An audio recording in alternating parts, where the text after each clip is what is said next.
नमस्कार प्यारे साथियों। देखिए इस वीडियो में हम राजस्थान जीके के पिछले एग्जामों में पूछे गए महत्वपूर्ण प्रश्न देखने वाले हैं। देखिए अगर आप प्री बीएसटी एग्जाम की तैयारी कर रहे हैं तो ये वीडियो आपके लिए काफ़ी काम का होने वाला है। एक तरह से ये राजस्थान जीके का ये मॉडल पेपर है आपके लिए, तो आपको वीडियो अंत तक देखना है क्योंकि देखिए राजस्थान जीके के प्री बीएसटी एग्जाम में 50 क्वेश्चन आते हैं और 50 क्वेश्चन में अधिकांश प्रश्न जो पिछले एग्जामों में पूछे गए हैं वही प्रश्न रिपीट होते हैं। तो आपको पिछले एग्जामों के प्रश्न ज़रूर से ज़रूर देखने चाहिए। तो देखिए अगर शुरुआत करें वीडियो की, पहला प्रश्न अगर देखें तो क्या कह रहा है पहला प्रश्न, आपको भी साथ साथ कमेंट करते हुए रहना है। क्या इस क्वेश्चन का आंसर हो जाएगा, आप कमेंट करके बताइए। मेवाड़ के सिसोदिया वंश का प्रथम शासक कौन था? क्या हो जाएगा इसका आंसर, फटाफट से आप कमेंट कीजिए इसका आंसर। राणा अमीर, राणा लाखा, राणा मोकल या फिर राणा कुंभा, क्या हो जाएगा इसका आंसर? तो देखिए सिसोदिया वंश का प्रथम शासक कौन था अपने, राणा अमीर हो जाएगा इसका करेक्ट आंसर। ऑप्शन 1 इसका सही आंसर है। अगला प्रश्न है, मंगोल आक्रमणकारी चंगेज खां का आक्रमण मेवाड़ पर किसके शासनकाल में हुआ था? तो देखिए चंगेज खां का आक्रमण अगर मेवाड़ पर देखें तो किसके शासनकाल में हुआ था? अपने रतन सिंह, जेत्र सिंह, अल्लट या फिर बप्पा रावल, क्या हो जाएगा इसका आंसर? फटाफट से आप कमेंट करके बताइए इसका आंसर। तो देखिए ये हुआ था अपने जेत्र सिंह के काल में, अपने 1223 के समथिंग अपने ये आक्रमण हुआ था चंगेज खां का अपने। तो ऑप्शन 2 इसका सही आंसर हो जाएगा। देखिए बप्पा रावल, इसके बारे में आप विशेष तौर पर ध्यान रखें। एक तो इसका दूसरा नाम मिलता है अपने कालभोज बप्पा रावल को कहा जाता है। इनके गुरु का नाम क्या था? अपने हारित ऋषि, इनके गुरु का नाम था हारित ऋषि। और देखिए इन्होंने अपने एकलिंगनाथ मंदिर का निर्माण कराया था अपने कैलाशपुरी उदयपुर में। ये अपने बप्पा रावल थे और जेत्र सिंह इनके समय चंगेज खां का आक्रमण हुआ था। ऑप्शन 2 इसका सही आंसर है। अगला प्रश्न है, क्वेश्चन थर्ड, एकमात्र रियासत जहां उत्तराधिकारी शुल्क नहीं था। तो देखिए ऐसी कौन सी रियासत है जहां पर उत्तराधिकारी शुल्क नहीं लिया जाता था? बीकानेर, जैसलमेर, जोधपुर या जयपुर? तो क्या होगा इसका आंसर? जैसलमेर ऐसी रियासत है जहां पर किसी भी प्रकार का उत्तराधिकारी शुल्क नहीं लिया जाता था। ऑप्शन 2 सही आंसर है। अगला प्रश्न है, खालसा में न्याय का काम कौन करते थे? तो देखिए खालसा क्या है? अपने एक तरह से सीधे केंद्र के द्वारा चलाई जाने वाली भूमि, जैसे पहले दिल्ली सरकार, जैसे मुगलों का शासन था तो सीधे मुगलों के अधीन जो भूमि थी उसको बोलते हैं खालसा, यानी कि कोई जागीरदार उसमें नहीं थे, सीधे जो भी कर था वो ले जाते थे। तो उसमें देखिए न्याय का काम कौन करते थे? अपने हाकिम। ऑप्शन 1 इसका सही आंसर हो जाएगा, हाकिम हो जाएगा इसका सही आंसर। अगला प्रश्न है, किलों और शहरों जिलों में निम्नलिखित में जोड़ों में कौन सा मिलान सही ढंग से मेल नहीं खाता है? तो देखिए 4 ऑप्शन में अपने ये कुछ किले और शहर दे रखे हैं, इनमें कौन सा ऑप्शन सही नहीं है? अपने देखिए तारागढ़ किले की अगर बात करें, तारागढ़, तो देखिए एक तो अपने तारागढ़ किला अजमेर में है और एक अपने बूंदी में है। तो देखिए बूंदी यहाँ पर ऑप्शन दे रखा है तो बिल्कुल सही है, ये मेल खाता है। इसके अलावा गागरोन की अगर बात करें तो झालावाड़ में है, गागरोन अपने जल दुर्ग हैं, काली सिंध व आहू नदी के संगम पर हैं, तो ये भी एकदम सही है। सोनारगढ़ अपने जैसलमेर के किले को कहते हैं, ये भी सही है। बाकी देखिए कुंभलगढ़ की अगर बात करें तो अपने उदयपुर में नहीं है, ये कहाँ है? अपने राजसमंद में है। कहाँ है? अपने राजसमंद में है, तो ये अपने मेल नहीं खाता है। ऑप्शन 4 सही आंसर हो जाएगा। अगला प्रश्न है, यूनेस्को की विश्व धरोहर स्थल में निम्नलिखित में से कौन सा किला सम्मिलित नहीं है? तो देखिए यूनेस्को की विश्व धरोहर सूची में अगर बात करें तो राजस्थान के कौन कौन से किले सम्मिलित है अपने? तो देखिए एक सूत्र आप ध्यान रखें, एक शॉर्ट ट्रिक, चीकू गाजर आम, ये आप ट्रिक ध्यान रखें। चीकू में अगर ची देखें तो ची क्या है? अपने चित्तौड़गढ़ का किला, ये सम्मिलित है अपने यूनेस्को की विश्व धरोहर सूची में। कू से अगर बात करें तो कुंभलगढ़ का किला सम्मिलित है, ये भी सम्मिलित हैं। गा से अगर बात करें तो गागरोन का किला सम्मिलित है, गागरोन। ज से अगर बात करें तो जैसलमेर का किला सम्मिलित है और र से अगर बात करें तो रणथंभौर का किला सम्मिलित है। आम से अगर बात करें तो आमेर का किला जो अपने जयपुर में है ये सम्मिलित हैं। तो देखिए अपने जैसलमेर सम्मिलित हैं, चित्तौड़गढ़ हैं, कुंभलगढ़ हैं, तो ये तीनों हो जाएगा करेक्ट आंसर। ये तीनों अपने यूनेस्को की विश्व धरोहर सूची में शामिल हैं, तो 1, 2, 3 ये तीनों शामिल हैं, तो ऑप्शन 1 इसका सही आंसर हो जाएगा। क्वेश्चन 7 है, निम्नलिखित में से कौन सा किला गढ़ बीटली के नाम से जाना जाता है? तो देखिए गढ़ बीटली किसे कहते हैं अपने? तो क्या हो जाएगा इसका आंसर? आप फटाफट से कमेंट करके इसका आंसर बताइए, क्या हो जाएगा इसका आंसर? तो देखिए गढ़ बीटली के नाम से अगर पूछा जाए तो तारागढ़ किला जाना जाता है। तारागढ़ कौन सा? अपने बूंदी वाला नहीं है, अजमेर वाला जो किला है उसको गढ़ बिटली के नाम से जाना जाता है। तो ऑप्शन 3 इसका सही आंसर है। अगला प्रश्न है अपने, कुंभलगढ़ दुर्ग के प्रमुख शिल्पी कौन थे? तो देखिए कुंभलगढ़ दुर्ग की अगर बात करें तो शिल्पी कौन थे अपने? तो देखिए इसका निर्माण महाराणा कुंभा ने कराया है और इसके शिल्पी कौन थे अपने? मंडन थे। तो ऑप्शन 2 सही आंसर हो जाएगा। क्वेश्चन 9 है, ऐतिहासिक पर्यटन स्थल आमेर का किला राजस्थान के किस जिले में है? आमेर का किला, तो देखिए आमेर का किला अगर बात करें तो ये अपने जयपुर जिले में है। ऑप्शन 1 सही आंसर है। अगला प्रश्न है, जोधपुर का लोकप्रिय नाम क्या है? देखिए एक आपके उपनाम से संबंधित प्रश्न हमेशा एग्जाम में पूछा जाता है, प्री डीएलएड एग्जाम में। तो देखिए जोधपुर की अगर बात करें तो इसको ब्लू सिटी के नाम से जानते हैं, ब्लू सिटी के नाम से। तो अपने ब्लू को नीला कहते हैं, नीली नगरी, क्योंकि यहाँ के अधिकांश घर नीले कलर के हैं। तो ऑप्शन 3 हो जाएगा इसका करेक्ट आंसर। ब्लू सिटी आ जाए या फिर नीली नगरी आ जाए, ये जोधपुर को कहते हैं। और अगर आ जाए वाइट सिटी, किसे कहते हैं वाइट सिटी? तो देखिए वाइट सिटी कहते हैं अपने उदयपुर को। किसे कहते हैं अपने? उदयपुर को। तो देखिए ब्लू सिटी आ जाए तो अपने जोधपुर है, वाइट सिटी यानी कि श्वेत नगरी आ जाए तो उदयपुर है, गुलाबी नगरी यानी कि पिंक सिटी आ जाए तो ये अपने जयपुर है। ये तीनों बात आप विशेष तौर पर ध्यान रखें और तीनों क्वेश्चन कई बार एग्जाम में पूछे जा चुके हैं। तो आप ध्यान रखें, ऑप्शन 3 इसका सही आंसर हो जाएगा। क्वेश्चन 11 है, निम्नलिखित में से किसने टोंक में नृत्य गायन और संगीत के लिए एक शानदार हॉल सुनहरी कोठी का निर्माण कराया था? तो देखिए सुनहरी कोठी का निर्माण किसने कराया है? देखिए सबसे पहली बात तो आप ध्यान रखें, सुनहरी कोठी कहाँ स्थित है? अपने टोंक में स्थित है। कहाँ स्थित है? टोंक में। और इसका निर्माण कराने वाले कौन है? अपने इब्राहिम अली खां, नवाब मोहम्मद इब्राहिम अली खां। ऑप्शन 4 सही आंसर है। क्वेश्चन 12 है, सालिम सिंह की हवेली और नथमल की हवेली कहाँ स्थित हैं? देखिए ये प्रश्न अपने 2022-23 के एग्ज़ाम में काफ़ी बार पूछा जा चुका है। 2022-23 में जितने भी एग्ज़ाम हुए हैं इसमें सालिम सिंह की हवेली और नथमल की हवेली कई बार एग्ज़ाम में आ चुका है और राजस्थान पुलिस 2018 में पूछा गया प्रश्न है। तो देखिए सालिम सिंह की हवेली पूछ ले या फिर नथमल की हवेली पूछ ले, दोनों ही अपने कहाँ हैं? जैसलमेर जिले में। तो ऑप्शन 4 हो जाएगा इसका करेक्ट आंसर। जैसलमेर में ये स्थित हैं। तो ऑप्शन 4 सही आंसर है। देखिए हवा महल के बारे में कुछ कथन दे रखे हैं, इनमें सही कथन कौन सा है ये हमें बताना है। तो देखिए हवा महल का पहले अलग से वीडियो हमने देख रखा है डिटेल से, तो वो जाकर आप देख सकते हैं। तो देखिए हवा महल कहाँ है अपने? सबसे पहले तो आप ध्यान रखें जयपुर में है। और देखिए पहला कथन क्या दे रखा है? हवा महल एक 8 मंजिली इमारत है। तो देखिए ये गलत हो जाएगा, 8 मंजिल नहीं अपने हवा महल 5 मंजिला इमारत है। तो पहला कथन अपने गलत है। हवा महल का निर्माण सवाई प्रताप सिंह द्वारा बनाया गया था। हवा महल अपने सवाई प्रताप सिंह के द्वारा इसका निर्माण कराया गया था 1799 में। तो देखिए हवा महल अपने 1799 में सवाई प्रताप सिंह ने बनाया है, बिल्कुल सही बात है। हवा महल में 953 जटिल डिज़ाइनों से सजाई गई खिड़कियां हैं। तो देखिए ये भी सही है। तो सही कौन सा हो जाएगा अपने? कथन 2 व 3 सही हो जाएगा, यानी कि ऑप्शन 4 इसका सही आंसर हो जाएगा। पहला अपने कथन गलत है, 2 और 3 सही है। क्वेश्चन 14 है, सोरत का मेला कहाँ पड़ता है? तो देखिए सोरत का मेला कहाँ पड़ता है अपने? तो देखिए ये अपने भीलवाड़ा में पड़ता है। भीलवाड़ा का जो त्रिवेणी संगम है यहाँ पड़ता है सोरत का मेला। त्रिवेणी संगम का है अपने मांडलगढ़ भीलवाड़ा में। तो ऑप्शन 1 इसका सही आंसर है। यहाँ लगता है अपने सोरत का मेला। गलियाकोट का उर्स किस जिले में आयोजित होता है?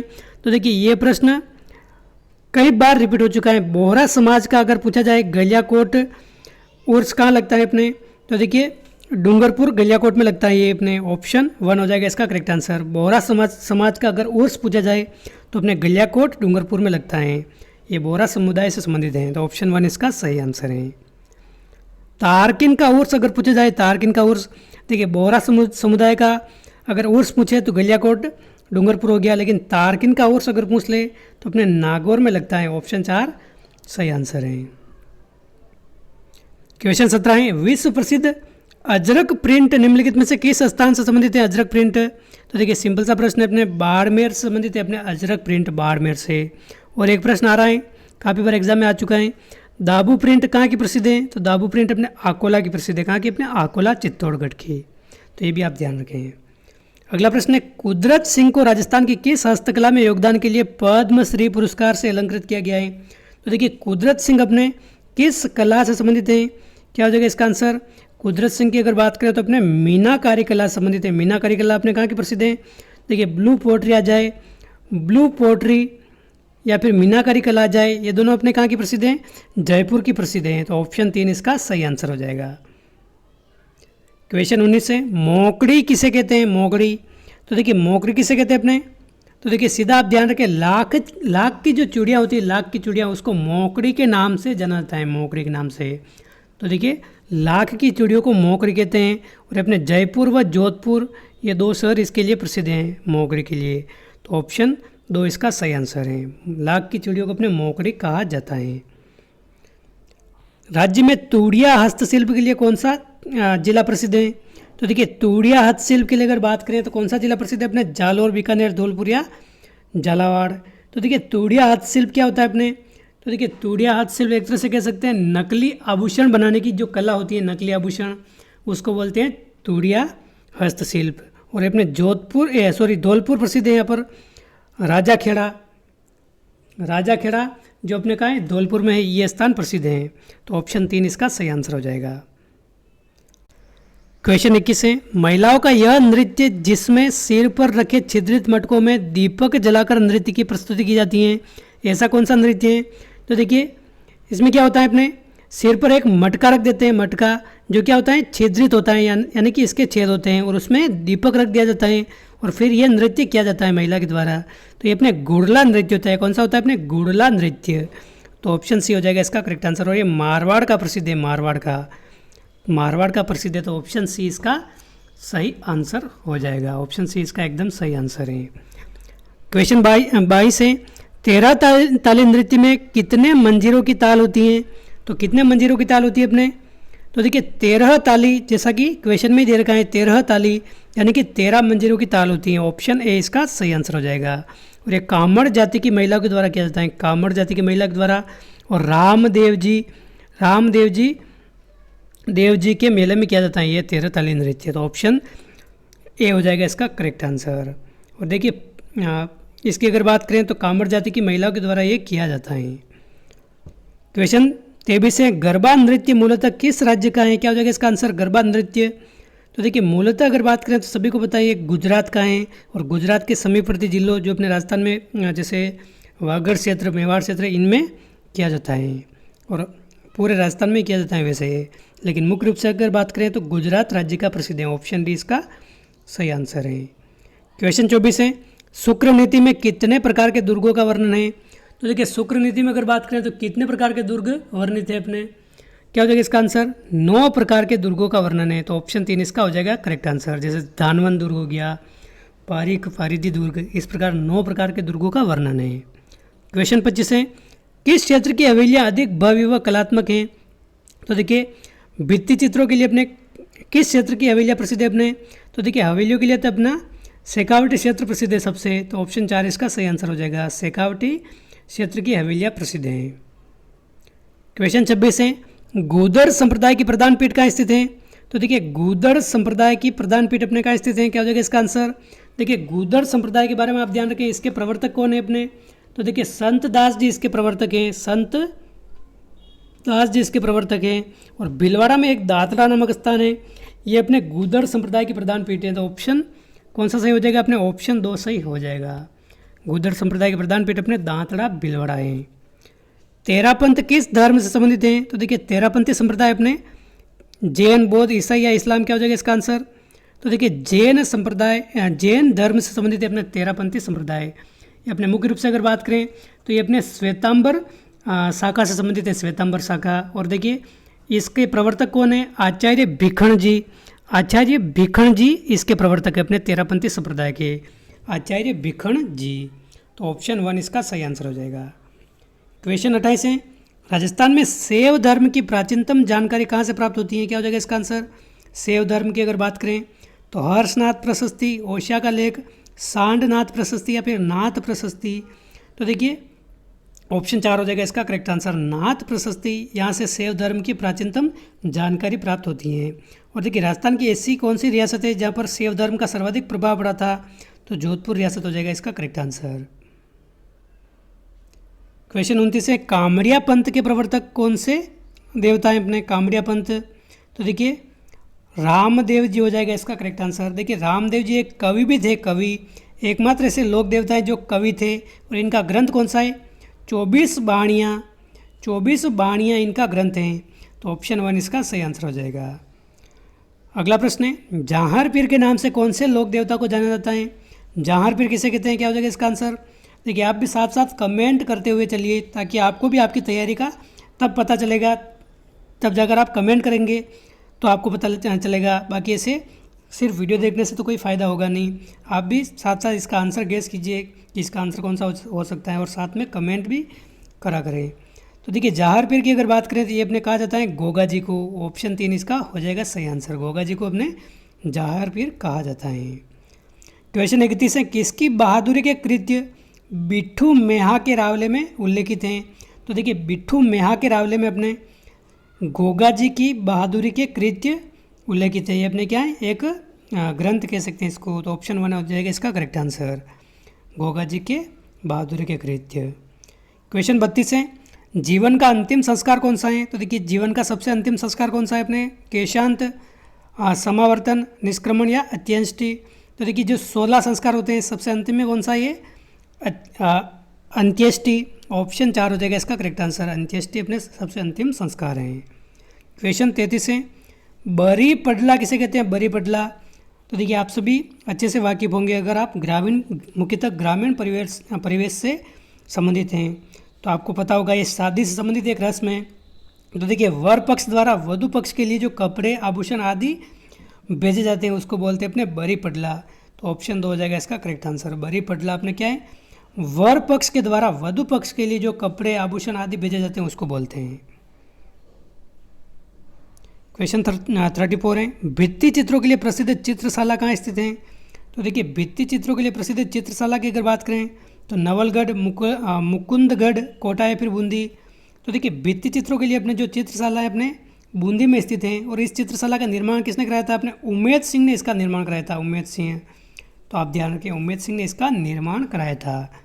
और देखिए इसका अंतिम क्वेश्चन है इस वीडियो का, इसका आंसर आप सभी को कमेंट करके बताना है। पिछवाइयों का मुख्य विषय क्या है अपने? हाथियों की लड़ाई, प्रणय लीला, श्री कृष्ण लीला या फिर युद्ध प्रसंग? पिछवाई कला का मुख्य विषय क्या है? देखिए ये प्रश्न अब तक अगर बात करें तो ऐसा कोई एग्जाम नहीं जिसमें ये रिपीट नहीं हुआ है, और बार बार ये प्रश्न पूछा जाता है पिछवाई कला अपने किससे संबंधित है अपने? तो आप ये कमेंट करके फटाफट से इसका आंसर बताइए। और देखिए वीडियो अच्छा लगा तो आप लाइक ज़रूर कीजिए, चैनल पर पहली बार आए तो सब्सक्राइब कीजिए। मिलते हैं अगले वीडियो में। जय हिंद, जय भारत।